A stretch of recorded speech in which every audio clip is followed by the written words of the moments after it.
Fundo imobiliário Maxi Renda, o fundo de código MXRF11, o fundo mais querido, mais investido da bolsa e considerado o mais barato por muitos investidores. Agora o grande ponto é, será que ele vale a pena? Será que ele está barato mesmo? E os dividendos? Ou melhor, o ponto mais importante, a gente está comprando ele? Sim ou não? E por quê? A gente vai ver tudo isso nesse vídeo. Se você é clubista, já deixa o like, você sabe que o vídeo vai ser bom. E seja você clubista ou não, comenta aqui o que você acha antes de assistir esse vídeo, sem ter o nosso viés do Maxi Renda.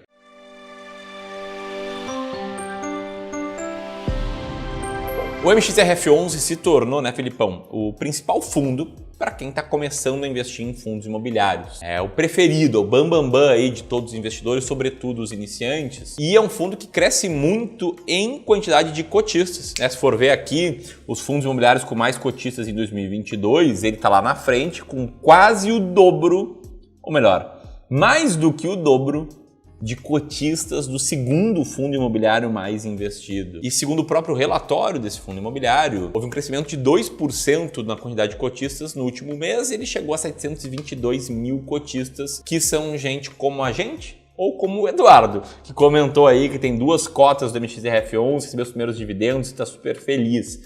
Ele não fala que está super feliz, mas eu suponho que ele esteja super feliz. O ponto é que esse fundo é como se fosse um restaurante bombando. Não sei se está ligado, Felipe. Pensa assim, quer ir jantar fora, e aí tu vai lá na rua ali que tu quer ir jantar, e aí tem 2 restaurantes, os 2 servem filé, os 2 têm um chopp bom, um tá cheio e tem uma pequena fila de espera, né? Tá totalmente lotado, e o outro tá vazio, não tem ninguém. Tende a achar que o que tá cheio, que tem fila de espera, é melhor, né? Isso é um fenômeno chamado de prova social, e o MXRF11 tem muita prova social. Agora o grande ponto é, será que todos esses investidores estão acertando ao investir nesse fundo, acertando a investir por esse motivo? Será que ele está barato? Conta aí, Felipe, que tu estava comentando dos comentários que tu andou lendo aí no nosso canal. Muito bom, Ramirão. É importante a gente lembrar que não é porque todo mundo está falando sobre alguma coisa que aquilo naturalmente vai se tornar o melhor de todos, né? Então, para a gente separar o que é viés e o que é realidade. E a gente precisa lembrar também que a cota desse fundo imobiliário, ela agora, quando a gente está gravando esse vídeo, ela está custando R$10,03. Então, quando o investidor olha de cara assim, parece realmente, nossa, R$10 é muito acessível, é muito barato. E é isso que torna o fundo tão queridinho assim. Como disse o Gil Daci aqui no comentário dos vídeos do Clube do Valor, por exemplo. Ele falou que o MXRF era o terceiro fundo imobiliário da carteira dele, só que ele vendeu todos os outros para comprar tudo de MXRF porque ele considerou o fundo mais barato da carteira dele. Além dele, teve um outro comentário aqui de um cara falando, mas aonde que esse RSCT, que é um outro fundo imobiliário, como é que ele tá barato, sendo que o MXRF está custando ali R$9,95, R$10 por cota, esse sim é muito barato. Então aqui a gente já vê um viés de considerar somente pelo valor da cota o fundo barato. Mas será que isso garante que o fundo está barato mesmo? E aí tem muita gente que vai nessa linha e acumula muitas cotas de fundo imobiliário também, como é o caso do Carlão. O Carlão falou que a meta dele é ter 50 mil cotas do fundo imobiliário MXRF até 2025. Mas será que vale a pena acumular tudo, essa quantidade inteira, só focada em número de cotas, em um fundo imobiliário só? E o que eu acabo vendo, Ramirão, é que o pessoal está confundindo um pouco o que é preço de cota com o que é valor de fato do fundo por trás do preço dessa cota. Não faz muito sentido você dizer que um fundo é mais barato do que outro só porque um tem um preço de cota de R$10 e o outro tem preço de cota de R$100. E aí, o que falta para a gente desenvolver essa análise é ter critérios mais claros. Critérios que digam, não, isso aqui sim eu posso dizer e avaliar para dizer se o fundo está barato. Mas não somente o preço. É isso que a gente vai ver aqui no vídeo de hoje. De outras palavras, né, o que diz se o fundo está barato ou não é se ele está descontado. Não se a cota dele é baixa, até porque senão o administrador do fundo poderia fazer a magia, né, de tornar o fundo barato. Pegaria o MXRF11, por exemplo, multiplicaria por 10 vezes a quantidade de cotas, aí dividiria por 10, né, o preço da cota, e ele passaria a ser cotado a R$1. Seria muito mais barato, né? Mas não é assim, você tem que ter um critério claro. A gente vai falar sobre isso, nossos critérios claros, mas antes vamos falar sobre a estrela desse vídeo, que é o próprio MXRF11. Vamos dar uma olhadinha aqui no que está por trás desse código, né? Porque por trás do código existe, né, um trabalho de gestão de um portfólio imobiliário, que nesse caso aqui é um portfólio que investe 75% da carteira em CRIs, né, certificados de recebíveis imobiliários, 15% em fundos imobiliários e os outros 10% estão entre permutas financeiras e caixa. Bom, a principal parte dele, CRIs, né, está dividido dessa seguinte forma: metade mais ou menos em crédito corporativo, 25% em residencial, né, em prédios comerciais, 20% em residencial, agora sim, e 3% 3% em caixa.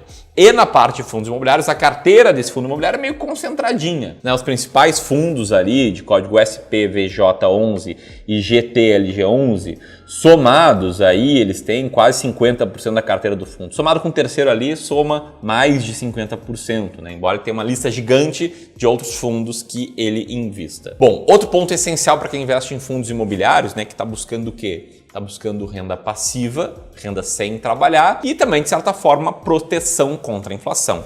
Por isso, vale a pena olhar sempre os indexadores do fundo imobiliário, né? Fluxo financeiro que os investidores vão receber vai estar indexado, se sim, ao quê? Spoiler, sempre está indexado, mas o ponto é que no caso do MXRF11, 48% da carteira é indexado a IPCA, ou INCC mais 7,42% ao ano, 35% da carteira é indexada ao CDI, mais 2,6% ao ano, e tem um pouquinho ali indexado, se eu não me engano, em GPM. É difícil de ver essa escala de cores, né? Não montaram muito bem esse gráfico. Não, essa escala de cores tá bem difícil. Mas enfim, ele tá bem indexado aí à inflação, ou ao CDI, que acaba sempre repondo a inflação, né? Porque o CDI sobe quando a inflação tá mais alta, e isso tá tranquilo. Por fim, para falar desse fundo, antes de te explicar o nosso critério de seleção, se ele tá barato ou não, se a gente tá comprando, o que vocês mais querem saber? Os dividendos. Você pode ver aqui que esse fundo paga dividendos com uma constância e uma certa média que não se alterou muito, né, nos últimos 10 anos. É muito próximo a 10 centavos por cota, com um dividend yield mensal que ficou ali sempre oscilando entre 0,9% e 1% ao mês. Nos últimos 12 meses, se você for olhar só a cota desse fundo, ele vai parecer que empatou, vai parecer que ficou no 0 a 0. Porém, você recebeu dividendos, e se tivesse usado esses dividendos para reinvestir, para comprar novas cotas, seu resultado seria uma alta ali de praticamente 13% no último ano. E por fim, se a gente for olhar ali nos dados do administrador do fundo, ele nos apresenta esse gráfico aqui, que é uma performance um pouco mais longa, comparando o fundo com o IFIX e mostrando aí que de 2017 para cá o fundo teve uma performance melhor do que o IFIX e um pouquinho pior do que a NTNB principal. Além disso, esse fundo possui reservas para normalizar futuros dividendos. Sempre muito importante a gente avaliar o que está dentro do fundo, mas assim, a gente pegar essas informações e soltar, isso não garante que os critérios para investir no fundo estão todos batidos. Ah, não, porque é o IPCA e o INCC, então é o fundo que vale a pena investir? Não, a gente precisa, dentro disso tudo, organizar as informações e estruturar. Poxa, quais são os critérios aqui que eu quero levar em consideração? E se eu comparar isso com o mercado como um todo, será que esse fundo realmente vale a pena para eu investir ou será que não tem outras oportunidades? Né? Então, a gente faz isso através de uma estratégia clara que a gente vai mostrar aqui para vocês. Aqui no Clube do Valor, a gente investe através de estratégias sistemáticas, onde a gente, de fato, coloca os critérios na mesa e avalia o mercado como um todo. Tá tudo dentro do que a gente quer falar, tanto em questões de filtros quanto de ranqueamentos? Então, dentro da nossa estratégia chamada S-Rank, a gente vai estar sempre olhando para fundos que têm liquidez suficiente de negociação no mercado, fundos que não são tão arriscados no mercado, a gente tira todos os fundos de desenvolvimento, por exemplo, e fundos muito novos, né, com menos de um ano ali de mercado, a gente tira também. Depois disso, o que sobra, a gente olha tanto os fundos que estão mais descontados, esses sim baratos em relação ao seu preço de valor patrimonial, e os fundos que estão pagando mais dividendos médios também. Com isso, a gente chega numa lista dos 15 fundos mais baratos e mais pagadores de dividendos da Bolsa, e esse sim a gente consegue comprar de forma muito mais segura. E essa estratégia entregou um bom resultado, como você consegue ver nesse gráfico aqui na tela, superando tanto o IFIX quanto o Ibovespa no histórico recente. E o ponto aqui é, tá? O que a gente quer fazer com essa estratégia sistematizada, né, que o Felipe trouxe, que é uma estratégia testada e que trouxe bons resultados, é acabar com a subjetividade para selecionar fundos imobiliários e garantir que a gente vai pensar tanto em preservação, ou seja, comprar fundos com uma baixa relação de preço para o valor patrimonial, quanto também em dividendos, que é o que importa para muitas pessoas que investem em fundos imobiliários, usando aí o melhor desses dois mundos. E se você quiser compreender melhor essa estratégia e, mais do que isso, conhecer 7 diferentes fundos imobiliários que passam na estratégia, ou seja,